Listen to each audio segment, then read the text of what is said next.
Muhammad ibn Abdullah wa ala alihi wa sahbihi wa man wala. Subhanaka la ilma lana illa ma 'allamtana innaka antal alimul hakim. Rabbi shrah li sadri wa yassir li amri wahlul 'uqdatan min lisani yafqahu qawli, amma ba'du. Jendelanya dibuka tolong.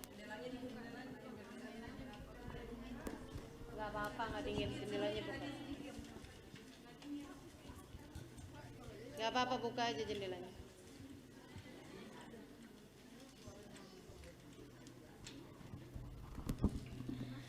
Alhamdulillah.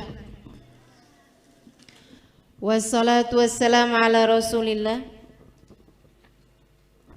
wa ala alihi wa sahbihi wa man wala, amma ba'du. Sama-sama kita sayangi Umi Syifa Al-Haddad beserta seluruh keluarganya, anak, mantu, cucu, cicit. Semoga selalu berada dalam rahmat ridha Allah Subhanahu wa taala. Panjangkan umurnya, sehatkan badannya, dimudahkan urusannya, dikabulkan hajatnya, dibahagiakan hatinya, semakin dicinta Allah Subhanahu wa taala dan Rasulnya.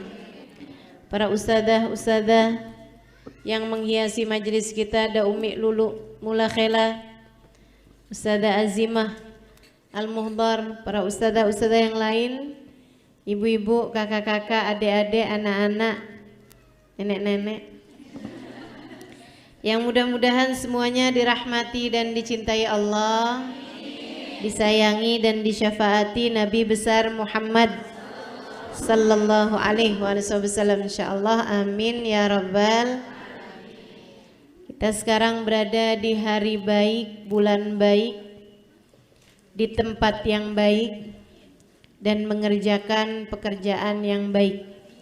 Mudah-mudahan Allah menjadikan kita semua hamba-hambanya yang baik, amin ya rabbal alamin. Dan kita menjelang kepada kita hari-hari yang terbaik. Besok hari Tarwiyah, besoknya lagi hari Arafah. Ijtama' jamil ulama bi anna afdalul ayyam yaum Arafah.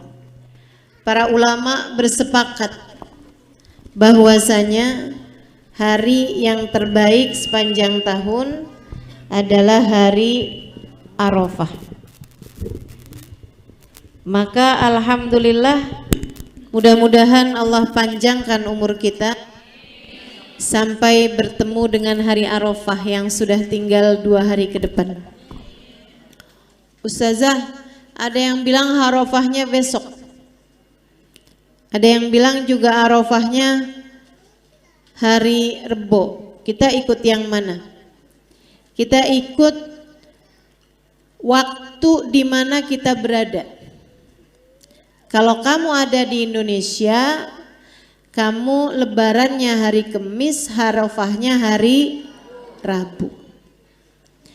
Kamu nggak boleh ikutan lebaran hari Kamis kalau kamu sedang ada di negeri Arab. Saya tadi malam dapat kabar dari teman-teman kita yang ada di Australia bahwa mereka akan berlebarannya juga hari Kamis, yang berarti juga hari Arafahnya adalah hari Rabu. Berapa waktu yang lalu juga dapat kabar dari teman-teman yang ada di Jepang bahwa mereka akan berlebaran pada hari Kamis, yang juga Arafahnya adalah pada hari Rabu. Jadi semua mengikuti waktu di mana dia berada. Gak usah khawatir, Ustazah katanya gak boleh hari ini puasa karena yang di Saudi sudah berlebaran. Gak boleh kalau kamunya ada di sana. Tapi kalau kamunya ada di Indonesia, yang ngikutin waktu di mana kamu sedang berada. Kayak sekarang nih, kita jam 2, kalau belum sholat duhur buruan.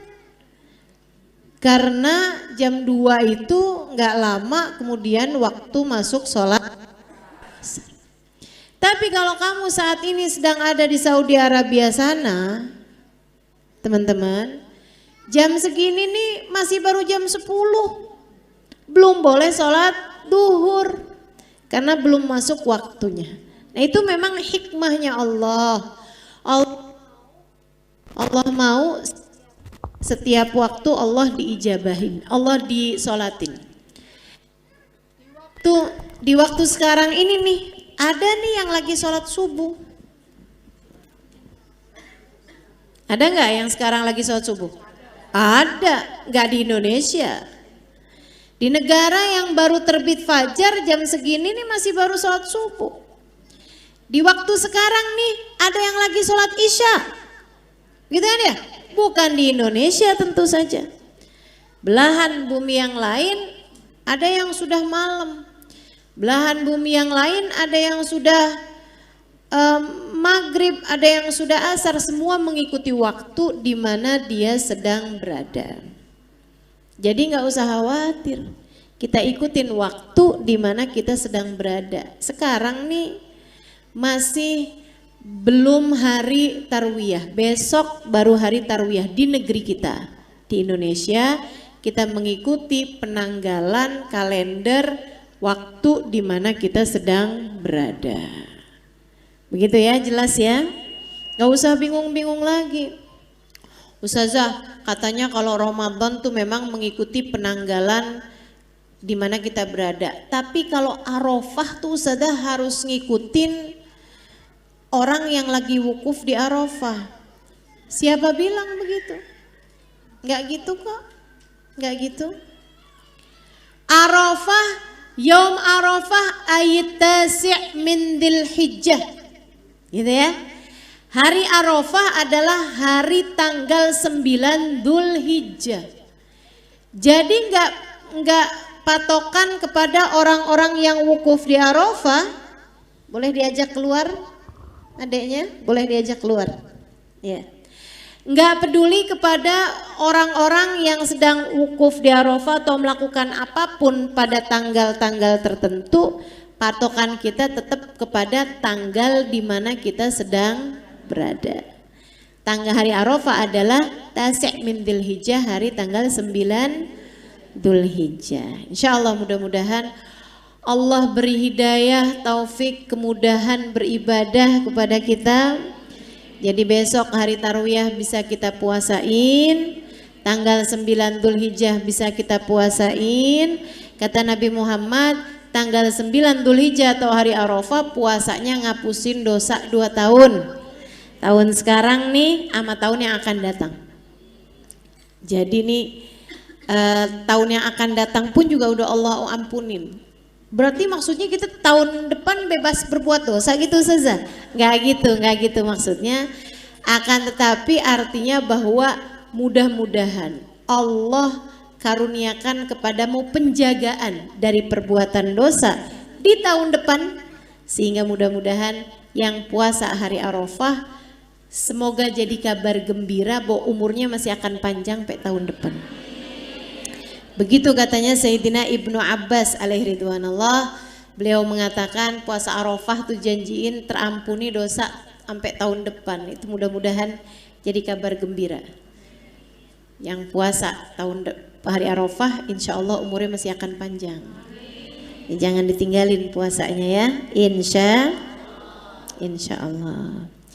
Begitu teman-teman saya sekalian. Kemudian hari Idul Adha, hari Arafah tuh doa mustajab. Ya, jadi banyakin doa di hari Arafah. Kalau bisa usahakan hari Arafah tuh baca Al-Ikhlas banyak-banyak sampai dengan 1000 kali. Nah, kemudian doa sesudahnya insya Allah doanya akan menjadi doa yang mustajab. Jangan lupa doakan keluarganya, doakan saudara-saudarinya, doakan teman-temannya, doakan saya. Saling doa mendoakan sehingga mudah-mudahan Allah Subhanahu wa taala selalu menjaga kita dimanapun dan kapanpun kita berada, selalu membahagiakan hidup kita. dimanapun dan kapanpun saja kita berada, baik dunia hingga kelak di hari akhirat nanti, insya Allah. Doa mustajab. Nah, kemudian malam hari raya hidupkan dengan banyak-banyak ibadah sampai besok paginya tuh hari raya tuh.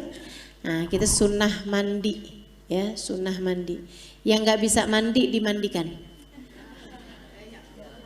Orang-orang tua, manula yang ada di rumah kita, ya kan? Anak-anak kecil, anak bayi kan nggak bisa mandi sendiri, serem. Anak umur 3 bulan pergi kamar mandi sendiri, ngeri. Jadi kita mandikan tuh anak-anak, orang-orang tua yang nggak bisa mandi, sunnah untuk dimandikan. Sunnah pakai baju baru. Ustazah nggak punya, ya beli. Beneran Ustazah, beneran. Teman-teman saya sekalian, kita tuh sunnahnya Nabi nggak banyak loh yang bisa kita kerjakan, betul nggak? Nabi sholat malam sampai bengkak telapak kakinya, kita boro-boro. Nabi itu bangun malam lama sholatnya, bisa sampai 4-5 jam dari waktu malam tuh Nabi Muhammad sholatin. Kita bangun 5 menit sebelum adzan subuh. Kalau bisa kita sholatin barang 4 rakaat sebelum subuh udah bagus kan gitu ya. Nah tuh beda jauh kita dari Nabi kita Muhammad sallallahu alaihi wasallam.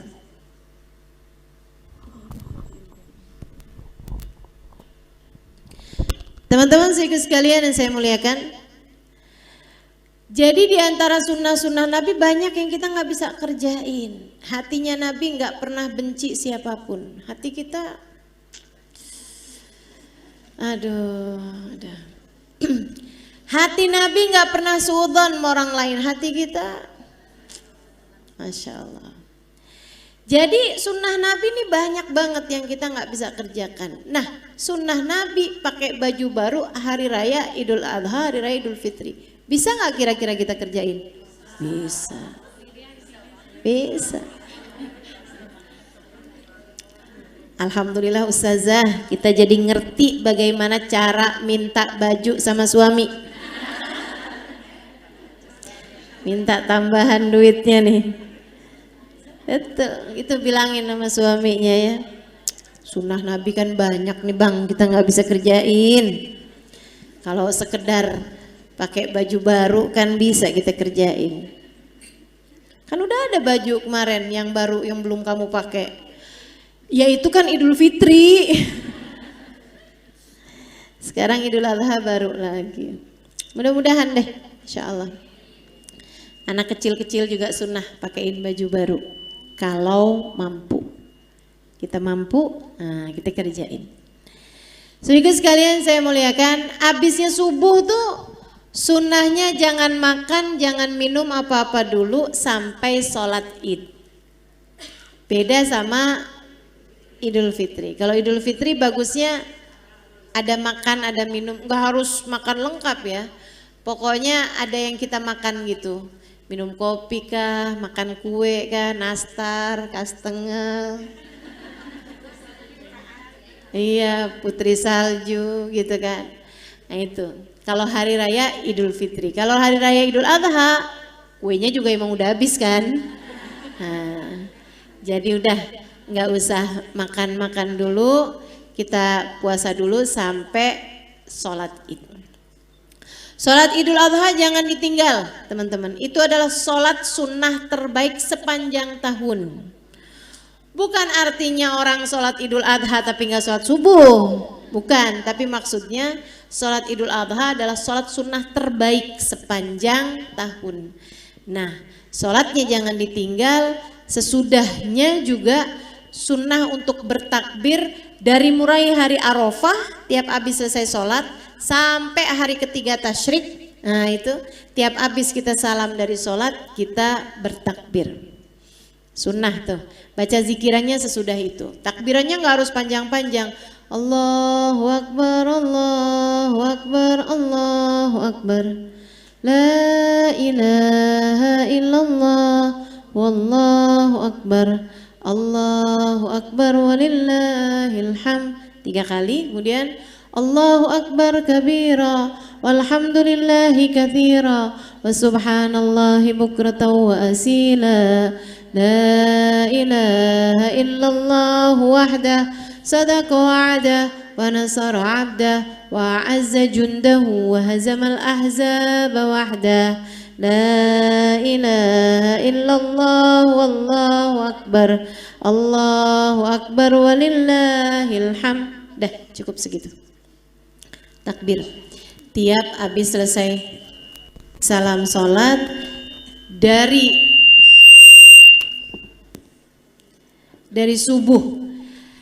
subuh hari Arafah sampai ke 3 hari tasyrik.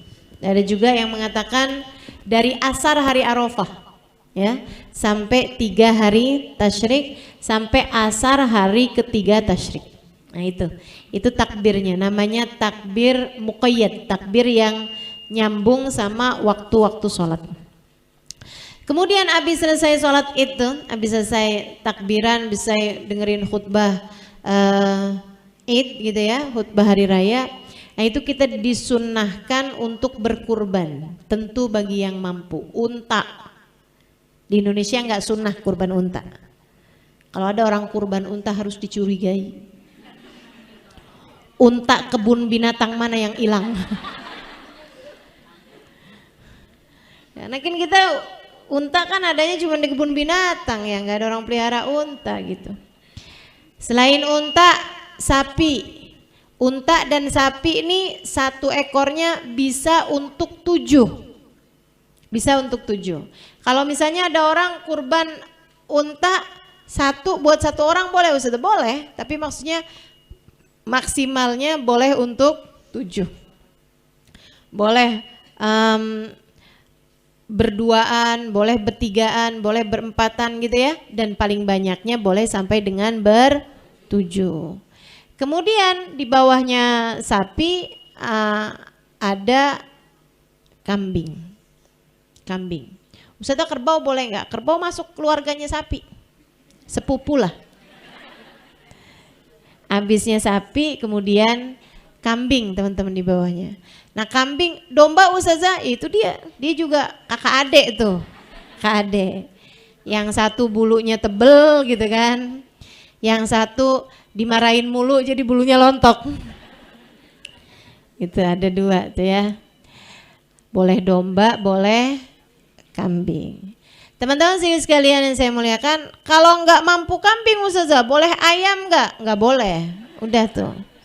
Paling banter kambing. Ustazah pernah bilang boleh ayam? Iya sih. Ada yang bilang, maksudnya ada ulama yang berpendapat boleh berkurban ayam. Tapi sih saran saya, meskipun itu ada dalilnya ya. Dalilnya adalah hadisnya Sayyidina Bilal bin Rabah. Jadi Nabi itu pernah tuh nanyain sahabat, kamu kurban apa? Abu Bakar, unta Rasul. Kamu kambing Rasul. Kalau kamu kambing Rasul, kamu unta Rasul. Kamu Bilal, ayam Rasul. Nabi ketawa gitu. Nah tuh yang ulama yang mengatakan boleh kurban ayam itu mereka berpendapat buktinya Nabi nggak negur gitu. Kalau itu nggak boleh tuh pasti Nabi bilang kamu ngada-ada aja Bilal gitu ya. Tapi nyatanya Nabi tuh ketawa gitu. Tapi ulama yang mengatakan ya kurban tuh cuman sampai kambing gitu kan. Itu mereka bilang makanya Nabi ketawa. Karena ya nggak ada, mana ada orang kurban ayam gitu. Nabi ketawa justru karena nggak ada tuh kurban ayam gitu. Nah itu kalau kemudian Nabi nggak negur Bilal ya karena itu adalah khusus buat Bilal aja lah gitu. Kita jangan kurban ayam. Ustazah, tapi kita nih Ustazah kalau mau nunggu bisa kurban kambing kayaknya nggak bisa-bisa dah. Saya agak sulitan keuangan gitu ya. Gak bisa-bisa nih kita nih kurban kambing. Kalau kayak begitu ya udah nggak apa-apa. Silahkan potong ayam, niat belajar kurban. Ini bukan kurban, tapi belajar kurban. Sambil bilang, ya Allah kepengennya sih sapi. Tapi jangankan sapi, kambing juga saya belum mampu buat belinya. Ya Allah, baru kebeli ayam. Terimalah ia di sisimu ya Allah. Saya belajar buat berkurban. Potong ayamnya di rumah, nggak usah nitip ke masjid.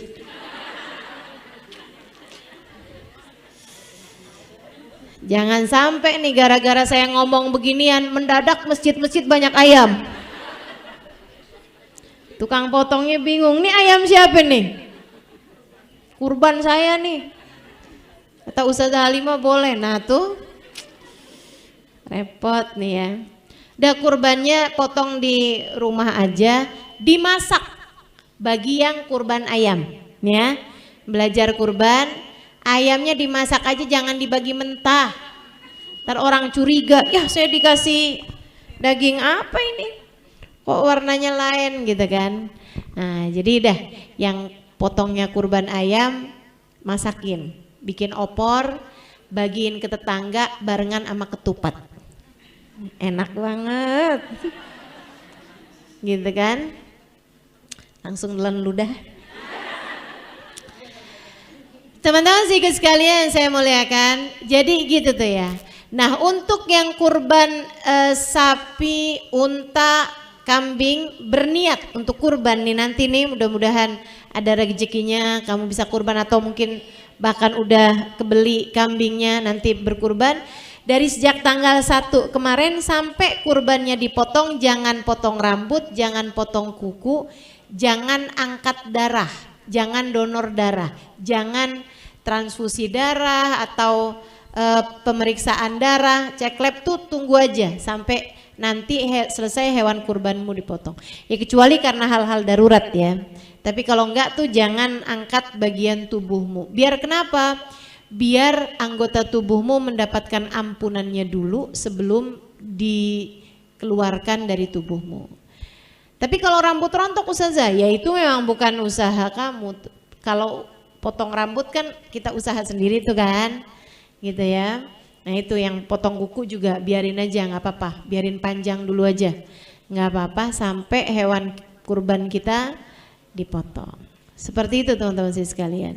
Dan kurban ini hukumnya sunnah alal kifayah, dalam artian kalau ada nih suami punya duit, istri nggak punya duit, maksudnya semua hartanya istri cuman diberi sama suaminya gitu, nggak kerja sendiri, nggak punya warisan sendiri gitu, maksudnya nggak punya uang sendiri dalam jumlah banyak gitu ya. Anak-anak juga masih kecil-kecil, semuanya masih pada sekolah gitu. Itu kurbannya cukup 1. Nggak usah kurban 1 nih tahun ini diniatin buat anak nomor 2. Ntar tahun depan lagi niatin buat anak nomor 3, nggak perlu. Itu 1 kurban udah mencukupi buat keluarga tersebut. Kecuali kalau istrinya punya uang sendiri. Ya, dia mau kurban gitu kan, ya nggak apa-apa.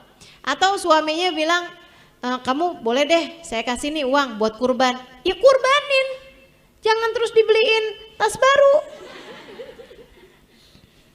Kalau emang dikasih gitu sama suaminya ya alhamdulillah, tapi sebenarnya kurbannya suami itu mencukupi dari seluruh keluarga gitu.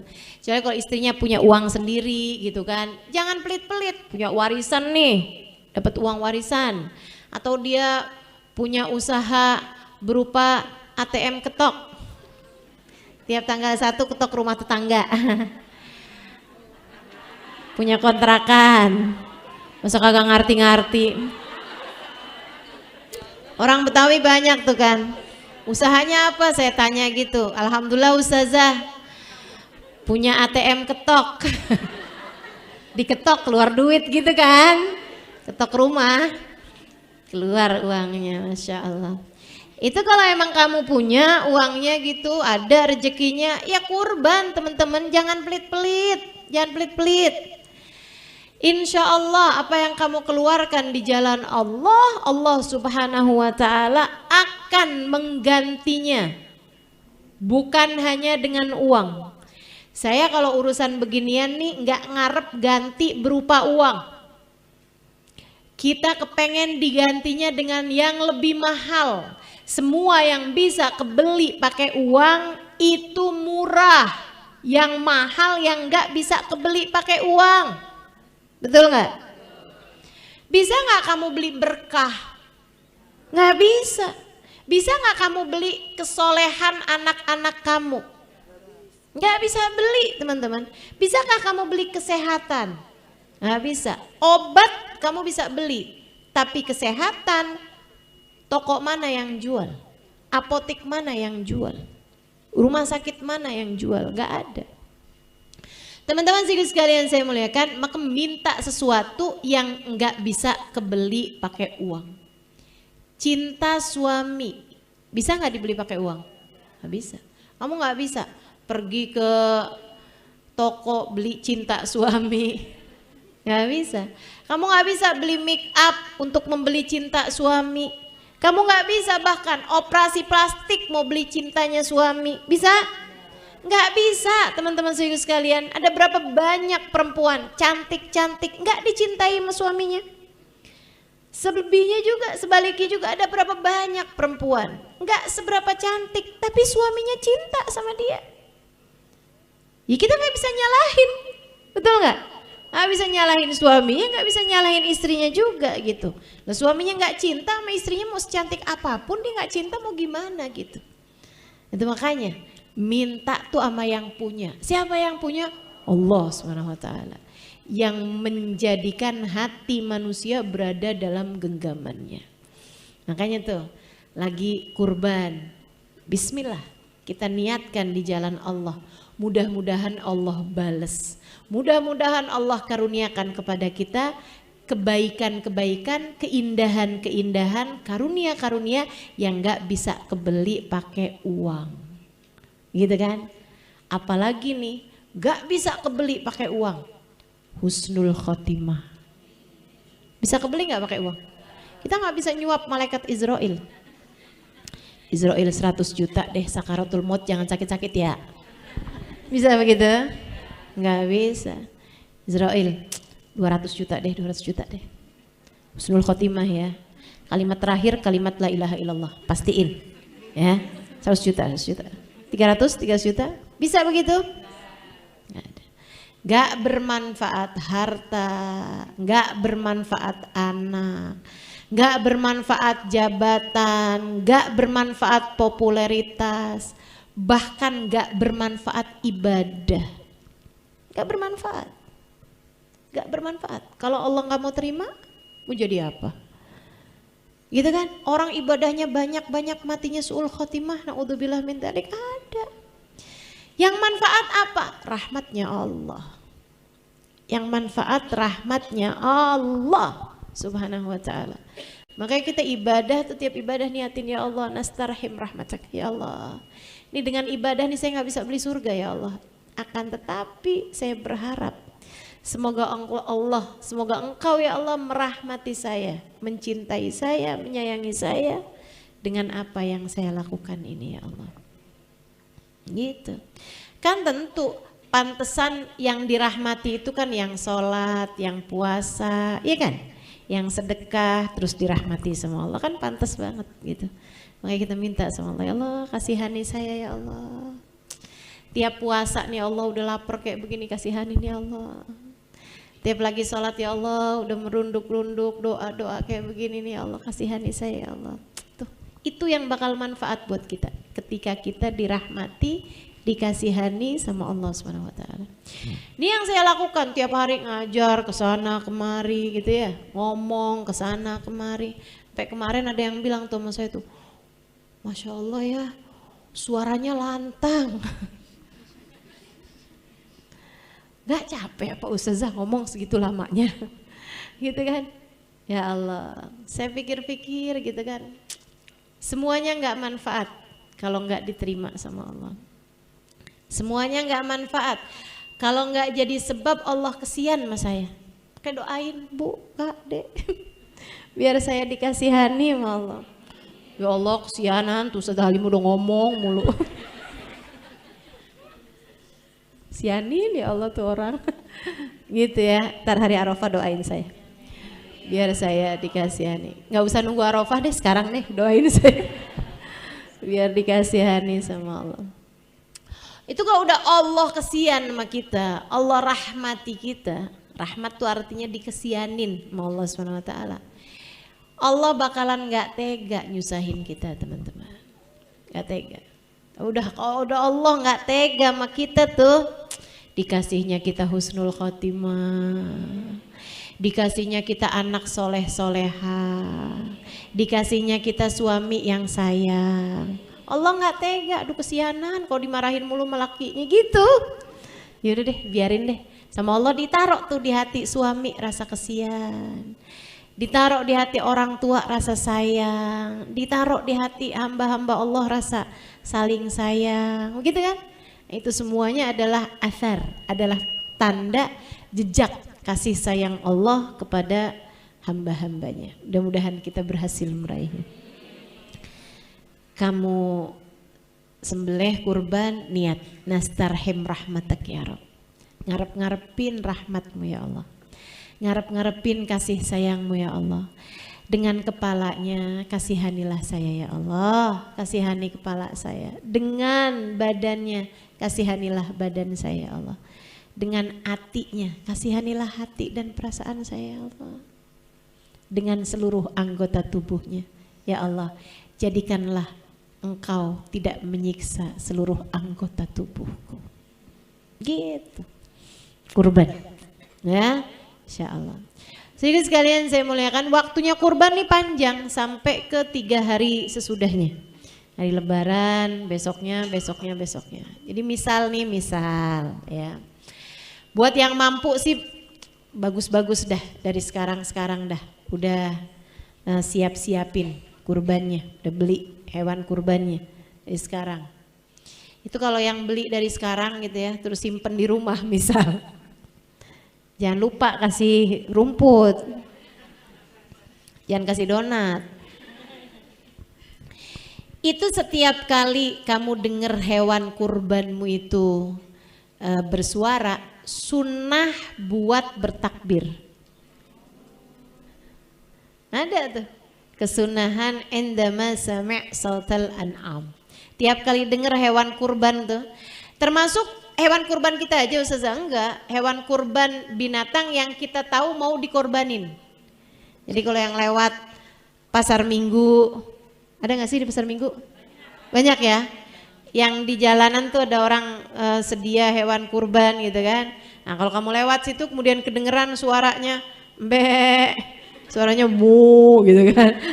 Tuh langsung Allahu Akbar, Allahu Akbar, Allahu Akbar, la ilaha illallah, wallahu akbar, Allahu akbar walillahil hamd. Gitu.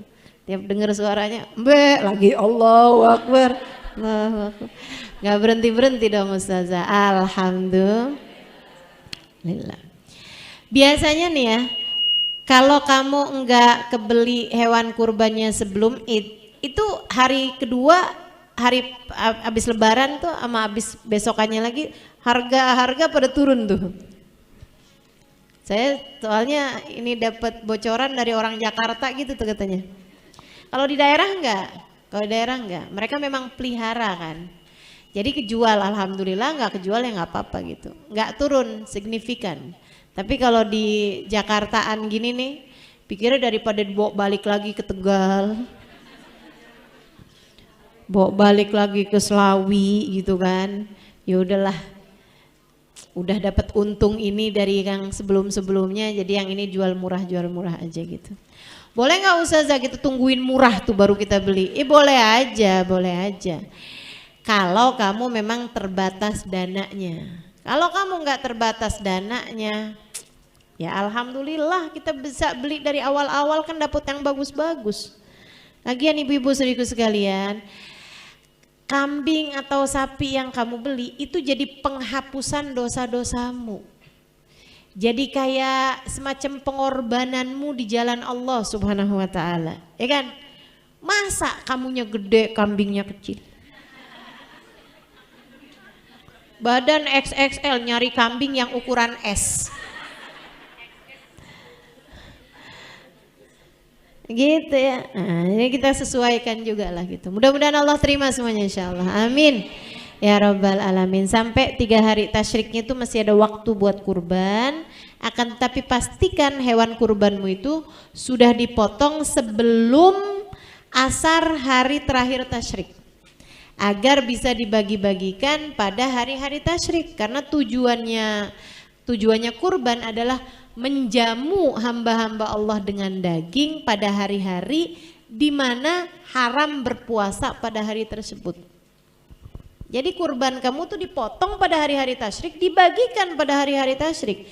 Perkara orangnya nyimpen di kulkas baru dimakan 10 hari kemudian itu nggak jadi soal. Tapi yang pasti sudah kamu bagi-bagikan, sudah kamu distribusikan daging tersebut itu, sehingga pas terbenam matahari di hari ketiga tasyrik udah nggak ada daging yang masih harus dibagikan gitu, udah semuanya terbagi-bagikan, udah semuanya tersalurkan gitu ya, gitu teman-teman saya sekalian. Dan bagi yang berkurban itu sunnah buat ngambil dagingnya, sunnah buat ikut ngambil dagingnya, bukan semuanya, sebaiknya tidak lebih dari sepertiga gitu kan, sepertiga bagian, nggak lebih dari itu. Jadi kalau kambingnya 15 kilo ya jangan lebih dari 5 kilo. Ada gitu orang kurban 15 kilo, 5 kilo buat rendang, 5 kilo dibikin gulai, 5 kilo bikin sate. Buat siapa? Buat saya dan keluarga lah. Maksudnya kurban itu adalah Allah hendak menjamu hamba-hambanya. Jadi bagikan. Bagus-bagusnya sepertiga buat fuqara wal masakin. Buat orang gak mampu kasih sepertiga dari kurbanmu tersebut. Sepertiga lagi buat hadiah, maksudnya kasihin sama tetangga, kasihin sama orang-orang yang tinggal di sekeliling komplekmu itu. Walaupun yang mampu sekalipun, walaupun bukan muslim sekalipun, gak apa-apa, bagiin. Itu ya. Nah sepertiganya lagi silahkan buat kamu dan keluarga kamu gitu. Itu aturannya kurban. Ustazah kalau saya mau bagi-bagiin semuanya gitu ya bagus juga, apa juga, tapi itu sebaiknya gitu ya, sebaiknya tuh ada yang ikut dimakan, ada yang ikut dimakan buat diri sendiri jika memungkinkan. Tapi kalau misalnya kurban kamu tuh kamu kasihin di kampung yang memang jarang-jarang banget ada yang kurban di sana, gitu ya. Mereka tuh makan dagingnya cuman setahun sekali, itu pun juga nungguin dikasih dari daging kurban yang ada di masjid. Kadang-kadang ada daerah-daerah tuh teman-teman, yang bahkan masjidnya yang nggak ada yang potong kurban. Banyak kampung-kampung pedalaman-pedalaman itu.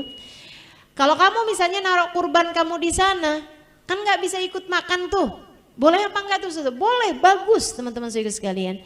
Kamu memang enggak dapat fadilah ikut makan daging kurban, ya. Akan tetapi kamu dapat fadilah yang lebih besar memberi makanan kepada orang-orang yang memerlukannya. Dan itu pahalanya bisa luar biasa besarnya.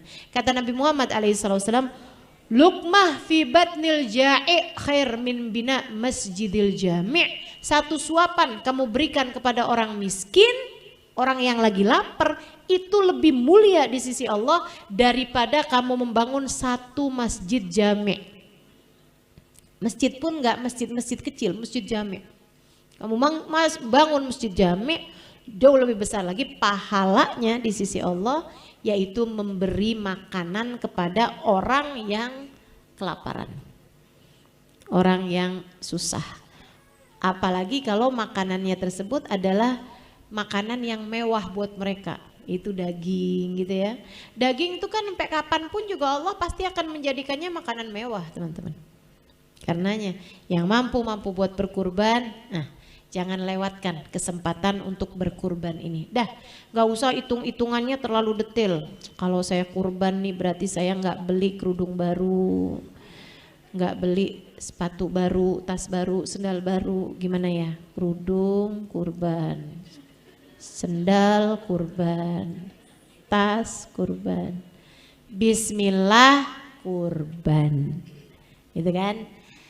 Dengan kepalanya mengampuni dosa kepalamu, Kata Nabi Muhammad kepada Sayyidah Fatimah Zahra, dengan tangannya diampuni dosa tanganmu, dengan kakinya diampuni dosa kakimu.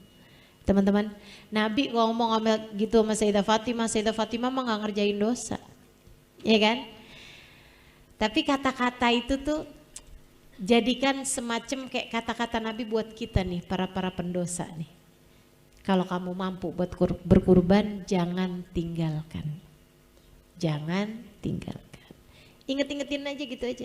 Wah, nanti saya nggak bisa kebeli ini, nggak bisa kebeli itu. Inget-ingetin ucapan Nabi. Dengan kepalanya diampuni dosa kepalamu. Dengan tangannya diampuni dosa tanganmu. Dengan kakinya diampuni dosa kakimu. Dengan perutnya diampuni dosa perutmu. Bismillah kurban. Gitu kan? Ustazah saya nggak mampu, ya udah nggak apa-apa, nerima kurban aja dah. Ya, kalau kamu nggak mampu kurban, ustazah udah setiap tahun nih nggak mampu buat kurban, nggak apa-apa teman-teman, nggak apa-apa.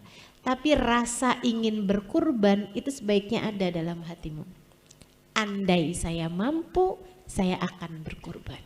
Itu penting. Niatul mukmin khairun min amalih, kata Nabi Muhammad. Niatnya orang mukmin itu lebih mulia daripada perbuatannya. Jadi kamu nih punya niat, ya Allah kalau saya punya duit nih ya ampun, bismillah pasti saya kurban. Saya akan kurban. Pengen banget tuh bisa nyembelih kambing bagi-bagi kepada orang yang gak mampu, bisa nyembelih kambing kemudian kita bisa ikut makan di situ juga gitu. Apalagi sudah Nabi Muhammad mengatakan ma'ubidallah fi yaumil hijjah fi yaumil adha fi idil adha khairun min iraqatid dam. Allah tidak disembah dengan ibadah yang lebih Allah sukai pada hari raya Idul Adha daripada mengalirkan darah kurban. Jadi mengalirkan darah kurban pada hari raya Idul Adha itu adalah ibadah yang paling Allah sukai dari kita, teman-teman. Ini kan hal yang sangat indah banget, pengen nyari cintanya Allah, pengen nyari pengampunan dosa, pengen nyari keridhaan Allah dengan cara kurban. Tapi nggak mampu. Ya Allah, andai saya punya, andai saya mampu, saya akan kurban. Ini teman-teman, kamu bisa dapat pahalanya niat kurban. Malah kalau ada orang nih, orang kaya-kaya nih, kurban gak bu tahun ini? Kurban lah, malu kan sama tetangga masih kita nggak kurban. Kurban, cari ini yang paling gede ya, sapi yang paling gede.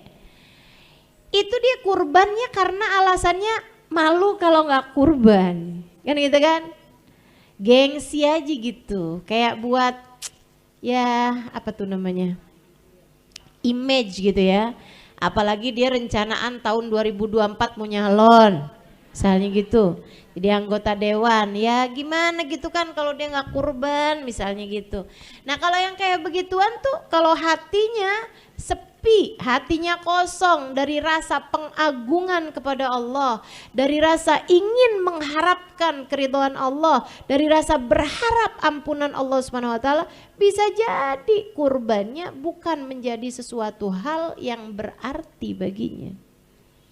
Allah tuh meskipun ngelihat kurban tapi ngelihat hati pengorbannya. Gitu. Jauh lebih dilihat hati orang yang berkorbannya daripada korbannya itu sendiri gitu. Sebab innallaha la yanzur ila suwarikum walakin yanzur ila qulubikum. Sungguhnya Allah Subhanahu wa taala tidak melihat kepada fisik kalian, zahir kalian, akan tapi yang Allah lihat adalah hati kalian. Gitu ya teman-teman. Mudah-mudahan dapat kita amalkan semuanya insyaallah. Amin ya rabbal alamin. Nah ini kemudian kajian kita nih, ya setengah jam boleh lah ya. Kita kajiannya ini sampai di nabi-nabinya Allah. Kemarin sampai nabi siapa?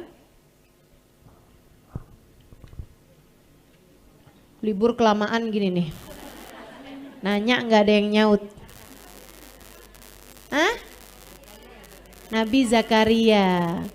Nabi Zakaria alaihi salam. Oh iya, yang ceritanya Nabi Zakaria dikejar-kejar sembunyi dalam pohon itu ya. Nabi Yahya, Nabi Isa udah?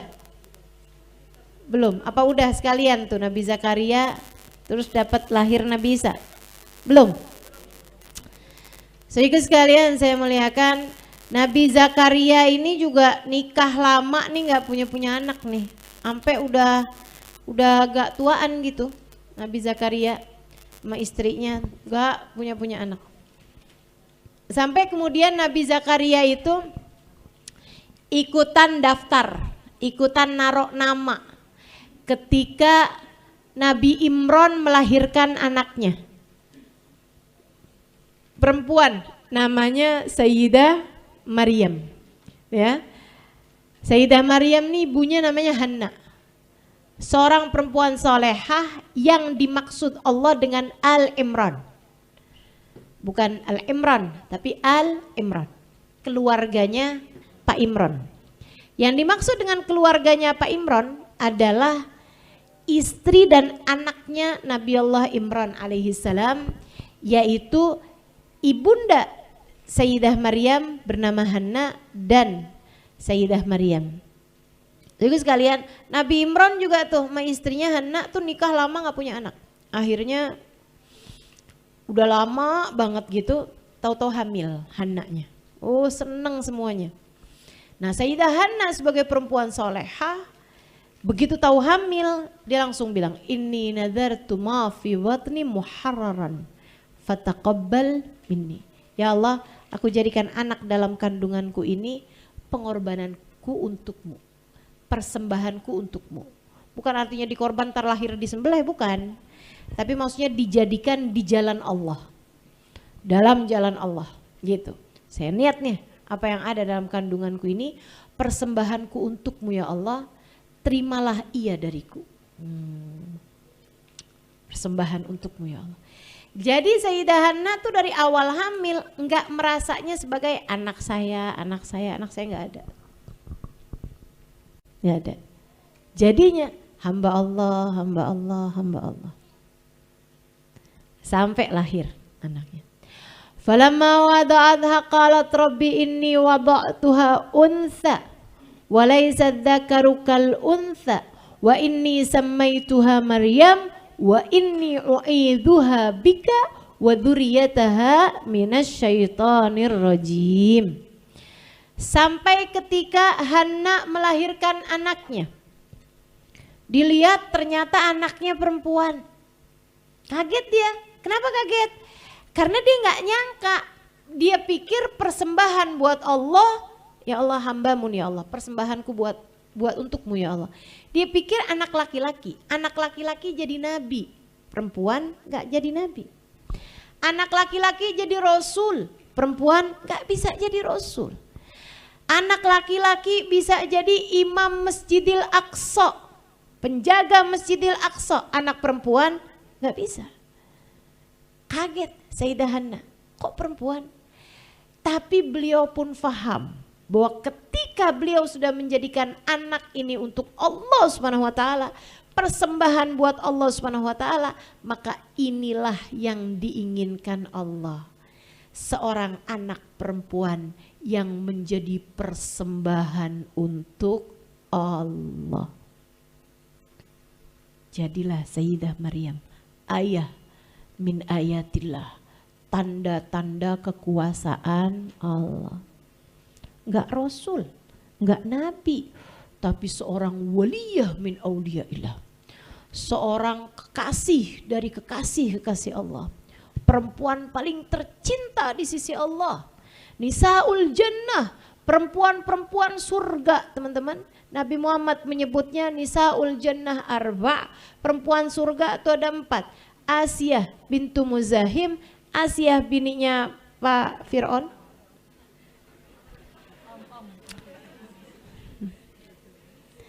Bininya Mbah Fir'aun, Asiyah, Mbah Fir'aun. Kemudian Maryam ibnatu Imran, Maryam anaknya Pak Imran, anaknya Nabi Imran. Kemudian Fatimah bintu Muhammad, Khadijah bintu Khuwailid. Itu ya, istri baginda kita Nabi besar Muhammad sallallahu alaihi wasallam. Dari sini juga kita tahu anak laki, anak perempuan. Sama-sama bisa jadi kekasih-kekasih Allah. Teman-teman saya sekalian, kita sebagai perempuan, bukan berarti perempuan gak mungkin dicinta sama Allah, mungkin. Bukan berarti perempuan gak mungkin jadi waliullah, mungkin. Jadi waliullah enggak, tapi jadi waliyatullah. Kan gitu ya? Artinya ya kekasih Allah gitu, perempuan. Kan begitu. Kalau nabi enggak ada nabiyah, rasul enggak ada rasulah. Gitu kan? Akan tetapi wali ada waliyah. Gitu kan? Ini ngerti enggak nih?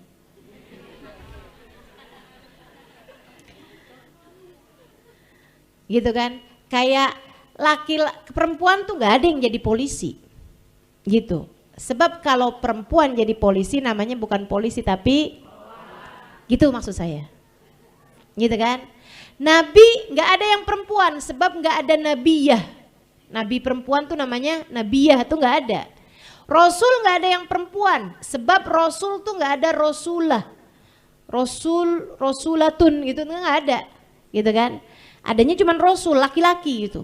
Tapi kalau wali, teman-teman sekalian, ada wali laki-laki, ada juga wali perempuan. Dalam bahasa Arab wali perempuan adalah waliyah. Saudara sekalian, banyak wali-wali perempuan nih banyak. Dari zaman dulu sampai zaman sekarang. Sayyidah Hawa itu waliyah. Saudara sekalian yang saya muliakan. Bukan nabi, bukan rasul, tapi waliyah min auliyaillah. Kan gitu ya? Waliyah min waliyatillah gitu. Kemudian lagi itu tadi Asia, kemudian lagi ada ibunda Nabi Musa, Yukabat, ada Siti Hajar, ada Siti Sarah, ada banyak perempuan-perempuan tercinta di sisi Allah Subhanahu wa taala sampai di zaman kita sekarang ini. Sayyidah Fatimah, teman-teman saudara sekalian, apa kalau bukan waliyah? Siapa kalau bukan waliyah? Waliyah. Saudara sekalian, kekasih Allah Subhanahu wa taala, perempuan-perempuan paling tercinta di sisi Allah Subhanahu wa taala, bahkan pemimpin wanita surga. Masya Allah. Teman-teman sekalian yang saya muliakan, demikian pula dengan ibunya Sayyidah Maryam, Sayyidah Hanna, waliyah min auliyaillah. Begitu tahu gitu kan, yang lahir perempuan, beliau pun faham bahwasanya Allah menginginkan hamba perempuan ini menjadi kekasihnya Allah Subhanahu wa taala. Perempuan paling terkasih di sisi Allah Subhanahu wa taala pada zamannya. Wa inni samaituha Maryam. Wa laysa dzakaru kal unta. Ini penting nih. Allah bilang laki-laki enggak sama perempuan. Laki-laki enggak sama perempuan. Perempuan enggak sama laki-laki. Beda. Bukan berarti nggak bisa tercinta, bisa. Bukan berarti nggak bisa jadi hamba yang mulia, bisa. Bukan berarti nggak mungkin jadi orang yang pinter, bisa. Semuanya bisa. Derajat-derajat kemuliaan bisa diraih oleh hamba-hamba yang perempuan. Teman-teman saya sekalian, hanya saja beda. Laki-laki beda sama perempuan. Perempuan beda sama laki-laki. Jangan disama-samain. Ini zaman sekarang nih, perlu ditekankan nih. Karena tambah zaman tuh jadi tambah ngaco, tambah berantakan. Masalah gender laki perempuan aja orang jadi bias. Zaman sekarang ini teman-teman saya sekalian. Belum lama nih saya dengar berita bahwasanya kaum LGBTQ itu ya, mereka ini sekarang sedang mengkampanyekan, sedang membela hak-hak mereka dalam urusan toilet. Nih, mereka memperjuangkan hak mereka dalam urusan toilet. Jadi mereka bilang, kita transgender yang perempuan, maksudnya yang laki-laki jadi perempuan, maunya masuknya di toilet yang perempuan. Masalahnya kita yang perempuan yang kagak mau. Betul nggak? Karena mereka bilang kami nggak mau masuk di toilet yang laki-laki. Karena kan tampilan kami ini kan udah perempuan gitu. Masa kami mau masuk di toilet yang laki-laki, ntar kami digodain. Yes, derita loh. gimana coba? Iya kan? Nah kalau dia masuk di toiletnya yang perempuan, ya kita yang nggak mau dong. Betul apa enggak? Pas kita lihat yang saya masuk toilet perempuan kan udah lepas cadar kan gitu ya. Malahan kalau misalnya yang wastafel pas segala macam kita mau kerudungan kan lepas kita mau wudhu misalnya gitu kan. Nah itu kan lepas jilbab, lepas kaos kaki gitu. Terus sebelah ternyata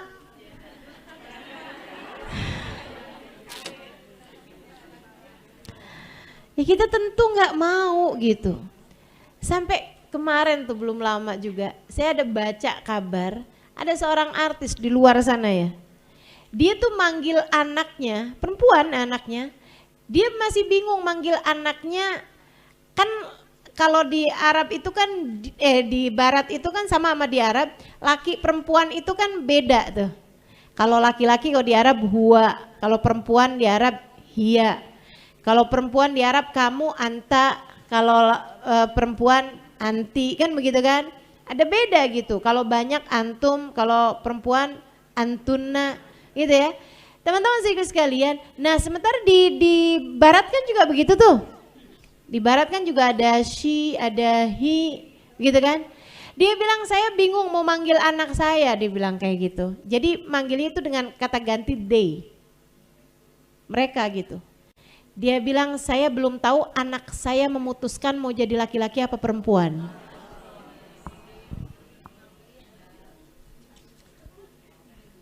Ini zaman sekarang nih. Padahal Allah udah ngasih tahu walaisa dzakaru kal untha. Laki-laki nggak sama dengan perempuan. Laki-laki nggak sama dengan perempuan. Ya beda, emang beda. Mau disama-samain gimana? Teman-teman, tampilan beda, badan beda, perasaan beda, pemikiran beda, suara beda. Iya kan? Mau di perempuanin kayak gimana ya tetep aja gitu. Allah udah bilangnya kayak begitu teman-teman. Ini zaman-zaman akhir nih. Tambah lama tambah. Ya udahlah, kita cuman perlu minta kepada Allah. Mudah-mudahan kita seluruh keluarga kita, anak-anak kita semuanya dijagain. Jagain insya Allah. Jadi hamba-hamba yang soleh-solehah. Jadi hamba-hamba Allah yang soleh-solehah. Amin. Jadi hamba Allah Subhanahu wa taala yang saleh-saleh. Wa inni samaituha Maryam. Saya kasih anak saya nama dengan nama Maryam. Wa inni u'iduha bika wa dzurriyyataha minasyaitonir rajim. Ini Sayyidah Hanna nih, perempuan solehah. Bapaknya seorang laki-laki soleh, Nabi Allah Imran. Ngarepnya atau mikirnya anaknya karena sudah dipersembahkan buat Allah, mereka nggak ngarep, tapi mereka pikir anaknya laki-laki, ternyata lahir perempuan. Enggak kemudian, tapi ini kan sebenarnya kita kan harapannya laki-laki, ya udah deh kasih nama Musa, walaupun perempuan, kasih nama Isa misalnya gitu ya, dengan nama-nama laki-laki. Enggak gitu, yang lahir perempuan kasih nama yang indah, Maryam, gitu kan ya, kasih nama dengan nama perempuan. Wa inni u'iduha bika wa dzurriyyataha minasyaitonir rajim. Aku lindungkan ya Allah anak ini, aku mohon perlindungan padamu. Bukankah ia sudah aku persembahkan untukmu? Lindungilah ya Allah. Lahir nih lindungi dia ya Allah. Minasyaitonir rajim, dari kejahatan setan yang terkutuk. Ini seindah-indah orang tua. Sayang sama anaknya, dari mulai di kandungan sudah dipersembahkan buat Allah. Seindah-indah orang tua. Lahir mohon perlindungan dari Allah buat anaknya. Lindungkan dia ya Allah dari kejahatan setan yang terkutuk. Jagakan dia ya Allah biar enggak deket sama yang enggak baik-baik. Sama keburukan-keburukan jauh-jauhin ya Allah, jauh-jauhin ya Allah. Ini anak saya ya Allah, anak saya ya Allah. Saya sudah persembahkan untukmu ya Allah. Masya Allah. Dia enggak yang begitu lahir tuh misalnya kayak cakep apa enggak, mirip siapa ya mukanya, kulitnya putih apa, enggak ada masalah-masalah kayak gitu. Langsung mohon perlindungan dari kejahatan setan, dari apapun keburukan-keburukan yang ada di atas muka bumi ini, lindungkan anak saya darinya ya Allah. Enggak yang ya Allah sehat terus ya Allah, sehat terus nih anak ya Allah, jadikan ini sehat terus ya Allah. Enggak minta gitu. Minta perlindungan dari kejahatan, teman-teman. Biar dijaga sama Allah, dijaga hatinya, dijaga keadaannya, dijaga akhlaknya, dijaga itu yang dia minta, dijaga ruhnya agar terus-terusan menjadi ruh yang bercahaya. Ruh yang kenal sama Allah, ruh yang beriman kepada Allah Subhanahu wa taala. Masya Allah, seindah-indah orang tua. Jadi yang dikerjakan sama orang tuanya semasa anak ini kecil, zikir, ibadah, anaknya diikut sertakan, dibawa-bawa buat zikir, buat ibadah gitu. Sehingga sekalian yang saya muliakan, ini para orang tua, kamu mau jadi orang tua yang baik gitu juga. Baca ratib, ya kan ya? Anakmu kamu gendong, kamu susuin sambil bebacaan.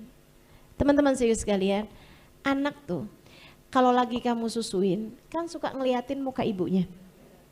Liatin lagi. Jangan kamunya sibuk megajet gitu, jangan. Coba tuh emak-emak sekarang. Ini saya harus sampein nih. Karena saya sayang sama anakmu. Sebagaimana saya sayang sama kamu. Biar gak nyesel nanti gede-gedenya anak-anak kita.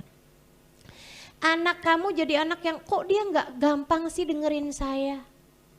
Kok anak saya nih nggak punya tambatan hati, kayak nggak sambung gitu sama saya. Kayaknya maunya jauh-jauh aja dari saya. Coba inget-ingetin. Kamu waktu menyusui anak kamu gitu. Anak kamu betapa seringnya memandang wajahmu, tapi kamu lebih tertarik kepada gadget di tanganmu. Kamu lebih tertarik handphone di tanganmu. Anak kamu lagi ngajakin bicara, kadang-kadang tuh dia mulai ngomong-ngomong gitu kan. Kamu lebih tertarik dengerin infotainment di televisi. Kamu lebih tertarik nonton sinetron di televisi. Kamu lebih tertarik ngobrol sama orang lain di handphone kamu. Sehingga sekalian saya muliakan, jangan salahin anak ketika di masa-masa berikutnya, di masa umur dia 10 tahun, 11 tahun, 12 tahun, dia lebih tertarik kepada yang lain selain dirimu. Karena kamu bahkan sudah lebih tertarik kepada selainnya di masa dia sangat memperhatikanmu. Kama tadin tudan. Sebagaimana kamu berbuat seperti itu pula lah kamu akan dibalas. Jadi teman-teman, anakmu lagi ngeliatin kamu, lagi nyusuin kamu, liatin. Liatin, pandangin, sayangin, doain, senyumin. Senyumin anak kamu tuh. Anak soleh, anak soleh, anak soleh. Hubabah Zahra, saudaraku sekalian, ibunda dari guru kami, Habib Umar bin Hafid, punya anak banyak, semuanya soleh-soleha. Semuanya, gak ada yang kelewat.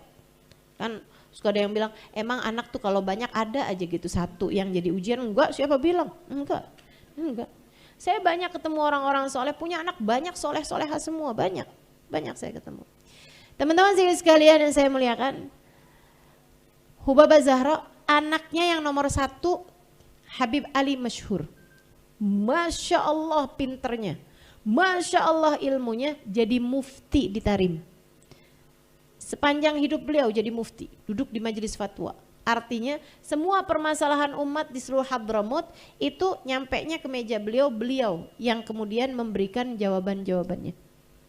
Tuh, duduk di majelis fatwa selama nyaris setengah masa hidup beliau, teman-teman. Kemudian anak laki-laki beliau terakhir, Habib Umar bin Hafid, kita tahulah seperti apa Habib Umar. Ini orang di atas muka bumi nih, Islam nih menjadi Masya Allah tersebar di seluruh penjuru bumi. Kebanyakannya dari anak muridnya Habib Umar bin Hafid.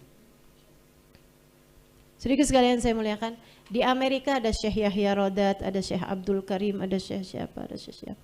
Murid-murid Habib Umar. Di Inggris ada Syekh Ibrahim Rasha, ada siapa, murid-murid Habib Umar. Di berbagai pelosok dunia, ada di Kenya, ada di Turki, ada di mana, murid-murid Habib Umar. Di Indonesia di Indonesia. Saya hanyalah salah satunya dari sekian banyak para ustadz, para habaib, para ustazah yang adalah murid-murid Habib Umar bin Habib. Saya hanyalah serpihan rengginang di kaleng kongguan. Ngarepin bukanya kongguan, mau rebutan wafer, ternyata rengginang. Saya tuh rengginang. Nggak apa-apa, gurih. Saudara sekalian yang saya muliakan, itu ibundanya Baba Zahra. Diceritakan beliau tuh waktu hamil Habib, waktu melahirkan, waktu punya anak Habib Ali Masyhur, itu kalau ngegendong tuh, itu selalu aja bilang mufti, mufti, Ali Masyhur, mufti, Ali Masyhur, mufti gitu. Jadi ngegendongnya tuh sambil ngedoain, nih Ali Masyhur bakal jadi mufti. Jadi dia tuh mufti. Waktu Habib Umar gitu, Umar alim, Umar alim, Umar alim. Oh jadi ulama, insyaallah. Doa ibu. Kamu gendong anak kamu sambil ngelihat Indonesian Idol. Wow bagus banget nih suaranya, wah dia terkenal nih, wah cantik banget nih, wah ini nih. Anak kamu jadi mendewakan kecantikan, mendewakan popularitas, tertarik sama hal-hal yang seperti itu. Atau naudzubillah bahkan, kamu yang kamu tonton, koruptor nih emang dasar nih. Tiap hari kerjaannya ngelihat orang-orang yang bahkan gak diizinkan Allah sujud barang semenit pun. Kamu nontonin orang-orang yang gak diizinkan Allah buat menyebut nama Allah. Hidupnya cuman isinya dunia mulu. Anak kamu di kendongan kamu. Anak kamu sedang kamu susuin. Naudzubillah, jangan sampai di masa dewasa anak kamu menjadi yang kamu tonton tersebut. Yuk belajar, mari belajar. Sayyidah Hanna udah ngajarin kepada kita caranya teman-teman. Ya kan? Nah kita belajaran nih mudah-mudahan. Ustazah udah terlanjur gimana dong? Ya doain banyak-banyak anaknya. Doain banyak-banyak anaknya teman-teman. Sampai udah dilindungkan anak tumbuh menjadi anak perempuan yang sangat-sangat cerdas, sangat pintar, sangat beriman, sangat bertakwa karena orang tuanya yang Masya Allah. Di umur-umur waktunya belajar. Siapa nih yang akan mendidik anak ini, yang ngajarin caranya ibadah, caranya zikir apa segala macam, harus cari guru. Gurunya jangan orang tuanya sebaiknya. Siapa nih? Mereka pun kemudian bikin undian. Ini Allah ceritakan dalam surat Ali Imran. Jadi sekalian bikin undian. Siapa yang mau ngedidik Maryam? Pada mau semuanya, pada senang. Ngedidik anak yang sudah dipersembahkan untuk Allah. Ngedidik anak seorang nabi, anak seorang waliyah. Ibunya waliyah, bapaknya nabi. Pengen semuanya ikut jadi bagian dalam pendidikan anak perempuan ini. Tapi cuman satu aja, maunya cuman punya guru satu aja. Yang jadi kafil, yang jadi pendidik, pengasuh ruhnya, pengasuh jiwanya. Maka mereka pun pakai undian, tulis namanya, termasuk Zakaria. Nabi Zakaria nulis, Zakaria, ini semuanya nih. Mereka melingkar, para nabi, kan Nabi Imran nabi, Nabi Zakaria nabi, ya kan? Sama yang lain-lainnya juga orang-orang soleh yang hidup pada zaman tersebut teman-teman. Orang-orang soleh yang hidup pada zaman tersebut. Nabi Imrannya kan juga pilih-pilih, nggak mau nih, nggak mau asal-asalan. Siapa nih yang mau nih? Ini mau, ini sayanya yang nggak mau gitu kan? Nah, sampai dipilihlah orang-orang yang memang Nabi Imran dan Sayyidah Hanna mau, barulah kemudian dikocok namanya. Udah ditulis semuanya, dikocoklah. Keluarlah Zakaria. Keluar Zakaria. Masukin lagi, kocok lagi. Pada ngarep semuanya tuh. pengen semuanya jadi ambil bagian. Teman-teman saya ikut sekalian, anaknya ulama aja orang pada ikut, pengen ikut ngegedein kan gitu ya, ikut ngedidik gitu. Apalagi ini anak seorang nabi, ibunya juga seorang waliyah gitu, semuanya pada kepengen. Kocok lagi keluar Zakaria lagi. Nah sekali lagi 3 kali kocok lagi keluar Zakaria lagi. Oh Zakaria lah. Nah Nabi Zakaria kebetulannya adalah saudaranya Sayyidah Hanna. Jadi paman sendiri juga. Sama Nabi Zakaria nih nggak tanggung-tanggung, takut nih, jaga nih. Nih permata luar biasa nih. Ponakan ini nih. Dibuatkanlah rumah pohon. Teman-teman bikin rumah di atas pohon. Yang rumahnya tersebut itu gitu kan ada tangganya tuh. Tangganya itu teman-teman saya sekalian Nabi Zakaria aja yang bisa iniinnya gitu, yang punya akses gitu. Jadi Maryam, Nabi Zakaria turunin, Sayyidah Maryam turunin tangganya, Nabi Zakaria naik, habis itu diangkat sama Nabi Zakaria gitu. Pokoknya Nabi Zakaria urusannya. Antara Nabi Zakaria sama orang tuanya aja yang ketemu sama Sayyidah Maryam. Di mihrabnya Sayyidah Maryam gak kenal dosa. Di mihrabnya Sayyidah Maryam kenal sama Allah, beriman kepada Allah, zikir mengingat Allah, beribadah kepada Allah, ruh menjadi semakin bercahaya, semakin bercahaya, semakin bercahaya. Satu waktu Nabi Zakaria lagi naik ke sana, wajada indaha rizqa. Sayyidah Maryam umur berapa itu kira-kira ya Ustazah? Ya 10 tahunan lah gitu. 11 tahun, 12 tahun gitu teman-teman. Kullama dakhala 'alaiha Zakaria al-mihrab wajada indaha rizqa. Ustazah kok sedih cerita Sayyidah Maryam? Saya lagi sedih ngelihat diri saya sendiri teman-teman. Dan saya juga sedih melihat keadaan-keadaan kita yang berlumuran dengan dosa hari demi hari. Sementara di atas muka bumi ini ada hamba-hamba Allah yang hidup dalam taat demi taat, dalam zikir demi zikir, dalam ibadah demi ibadah. Hingga menjadikan hati mereka bercahaya sebegitu terangnya. Sementara kita, ulah perbuatan kita sendiri, hati kita entah sudah seperti apa keadaannya.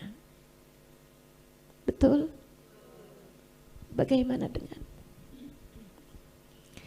Saya sedih kalau dengar cerita orang-orang hamba-hamba Allah tercinta.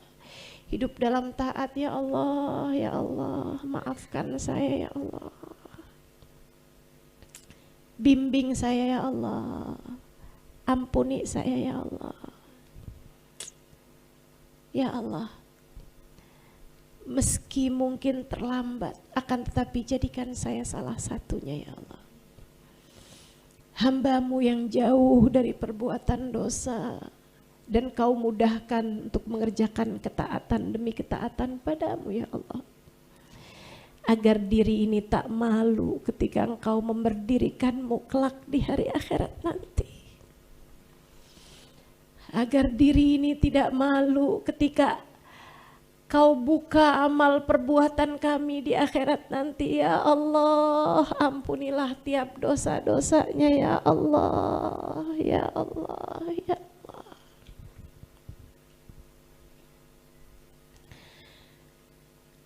Kullama dakhala 'alaiha Zakaria al-mihrab wajada 'indaha rizqa. Beberapa kali Nabi Zakaria pas masuk ke atas dapetin ada rezeki, di situ ada buah-buahan. Nabi Zakaria pertama mikir gini, ibunya kali abis nengokin. Kapanan lagi lihat lagi, oh bapaknya nih kali abis nengokin. Gitu. Tapi lama kelamaan tambah aneh teman-teman. Buah nggak pada musimnya ada. Buah yang Nabi Zakaria dapetinnya pernah bawain buat Sayyidah Maryam, tapi oleh-oleh hadiah dari orang di luar kota sana yang nggak tumbuh di negeri mereka. Lah kok ada di situ? Dari mana dia nih? Tambah aneh kayaknya nih. Mana buahnya kelihatannya enak-enak banget, kualitas nomor 1, kualitas all fresh lah. Atau apa satunya? Total buah gitu. Kayaknya nih kualitasnya bukan pasar Tenabang nih. Atau bukan pasar Minggu gitu kan, bukan Keramat Jati, nih kualitas nomor 1. Heran Nabi Zakaria. Akhirnya bertanyalah beliau. Ketika udah semakin sering tambah aneh gitu. Ya Maryam, anna laki hadza? Nak Maryam, dari mana kamu dapat buah-buahan ini? Sayyidah Maryam, perempuan takwa, bersih dari segala dosa, bersih dari segala noda. Beliau menjawab, huwa min indillah. Paman, dari Allah kan? Pamannya bilang, nak, semua rezeki dari Allah. Saya tahu itu. Tapi bagaimana caramu mendapatkan buah ini? Adakah ibu bapakmu mengirimkannya? Enggak, paman. Terus, saya tadi kepengen. Jadi, saya bilang sama Allah, ya Allah, Maryam mau pisang. Terus, habis selesai sholat udah ada, paman, pisangnya. Innallaha yarzuqu may yasha'u bighairi hisab. Bukankah Allah memberikan rizki dari arah yang tidak dia sangka-sangka? Bagaimana dengan dirimu teman-teman? Adakah kita di antara orang-orang yang apabila kita meminta Allah malu untuk mengembalikan tangan kita dalam keadaan sia-sia? Ataukah Allah ketika mendengar kita berdoa, Allah berkata, itu yang kamu mau, sementara selama ini apa yang kamu mau, apa yang aku mau tidak pernah kamu laksanakan. Bagaimana Allah hendak memberi apa yang kita mau jika selama ini kita tidak melaksanakan apa yang Allah mau? Perintah Allah kita lalaikan, yang haram-haram kita kerjain, tapi segitunya kita bilang, ya Allah kasih dong saya, kasih dong saya.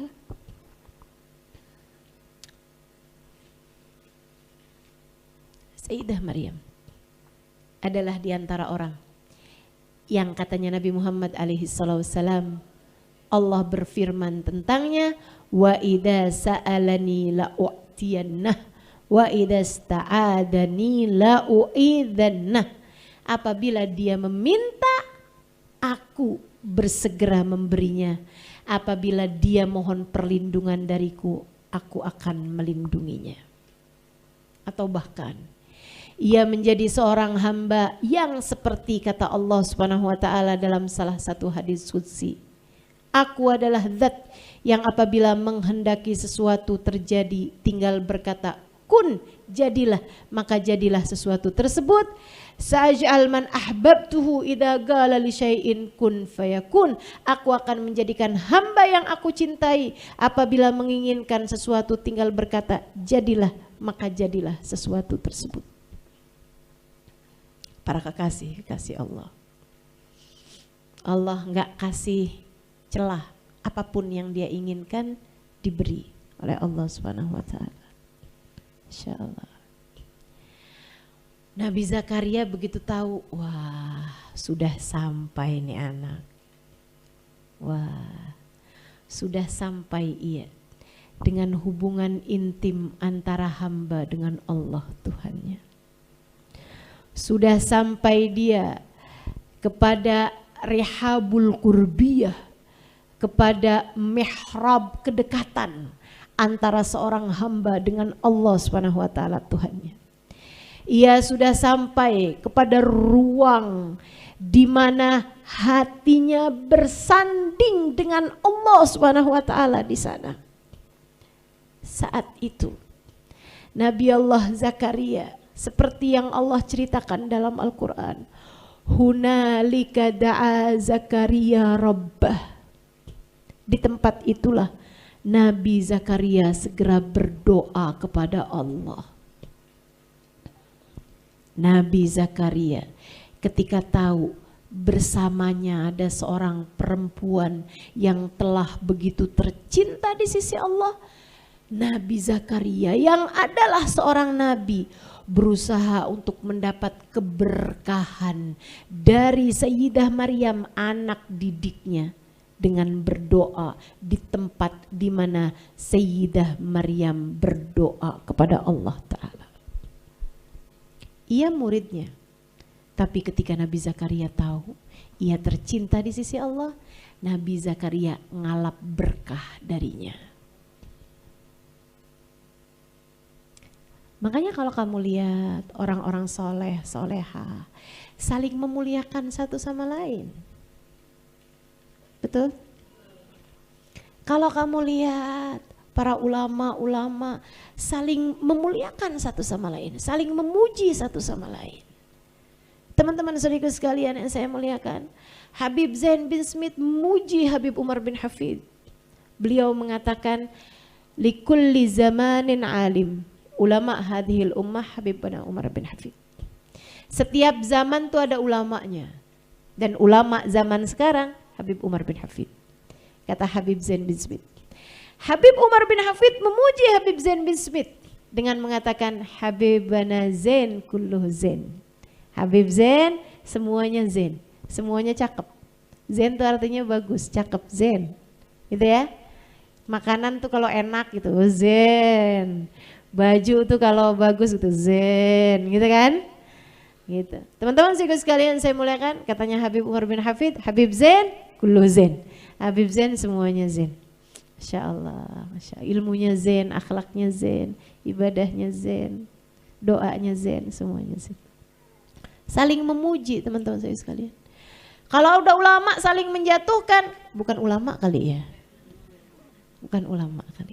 Seenggaknya bukan ulamanya Allah. Bukan ulamanya. Mudah-mudahan nih hati ini diajarin. Amin. Untuk bisa menempatkan segala sesuatu sesuai dengan porsinya. Insya Allah. Hunalika da'a Zakaria Rabbah. Di tempat itu Nabi Zakaria berdoa. Doanya apa? Minta dikasih keturunan. Nabi Zakaria doa-doa aja. Kenapa gitu? Sebab kalau ngelihat faktanya Nabi Zakaria udah tua, bininya juga gak kalah tua. Doa, minta. Apa kata Allah? Allah pun segera mengijabah doanya. Keren, keren. Emang enak nih, makanya kalau baca Quran tuh ngerti enak. Hunalika da'a Zakaria Rabbah. Qala Rabbi habli min ladunka dzurriyyatan thayyibah innaka sami'ud du'a. Di tempat itulah Nabi Zakaria berdoa. Doanya, ya Allah karuniakanlah untukku keturunan yang benar-benar, yang bagus. Keturunan yang thayyib, keturunan yang berkah, keturunan yang indah, keturunan yang baik-baik. Innaka sami'ud du'a, sesungguhnya engkau maha mendengar doa. Apa katanya Allah Subhanahu wa taala? Fanadathul malaikatu wa huwa qa'imun yusalli fil mihrab. Beberapa waktu kemudian saat Nabi Zakaria sedang berdiri di mihrabnya untuk sholat, beliau dipanggil sama malaikat. Apa kata malaikat? Innallaha yubashshiruka bi Yahya musaddiqan bi kalimatillahi wa sayyidan wa hasuran wa nabiyyan minas salihin. Zakaria, doamu telah diijabah. Allah memberikan kabar gembira bahwa sebentar lagi akan lahir untukmu Nabi Yahya. Gimana nih hasil doa bersama seorang perempuan solehah? Bagaimana hasil doa di tempat Allah menurunkan rahmat, hidayah, cinta kepada seorang perempuan solehah? Hasil doanya Nabi Allah Zakaria dikaruniai Nabi Yahya. Kayak apa Nabi Yahya? Musaddiqan bi kalimatin minallah.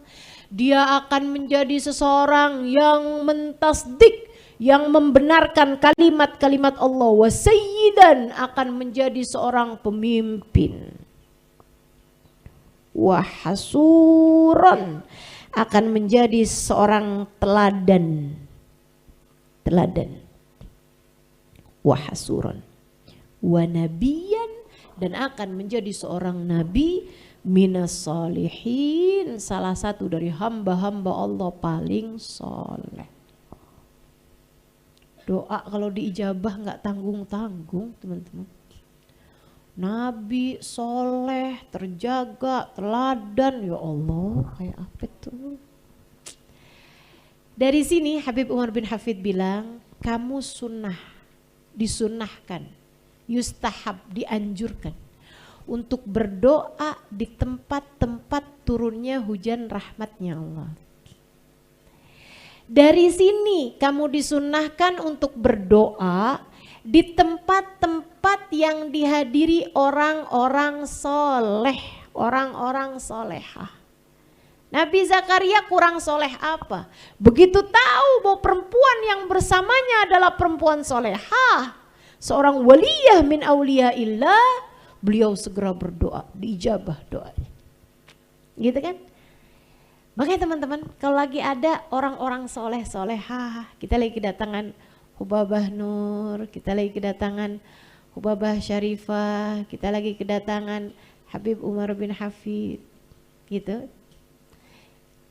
Kamu lagi mandangin wajahnya, doa banyak-banyak.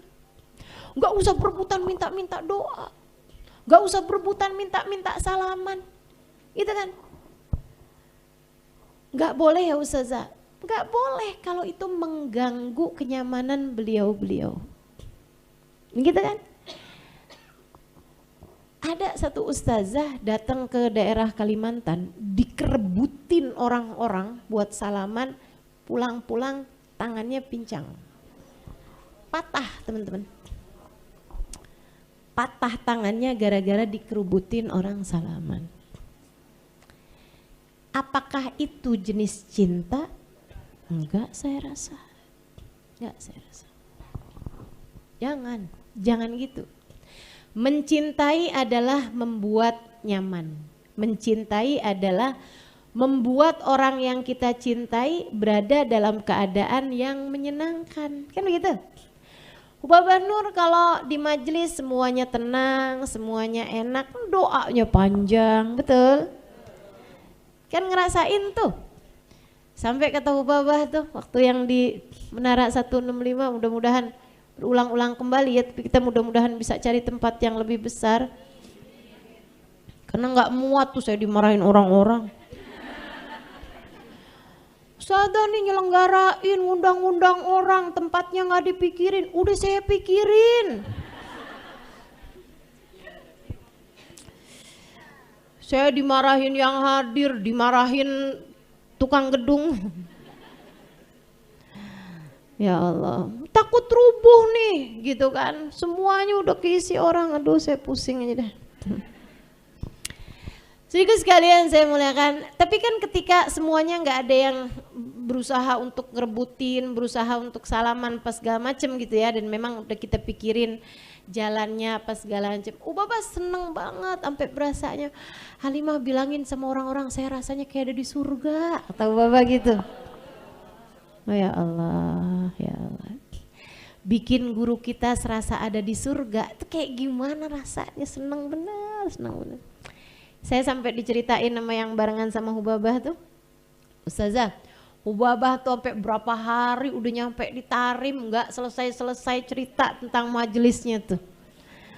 Ribuan orang, banyak banget, semuanya tenang, nggak kedengeran ada satu suara, kata Hubabah gitu. Insya Allah, insya Allah. Alhamdulillah. Gitu.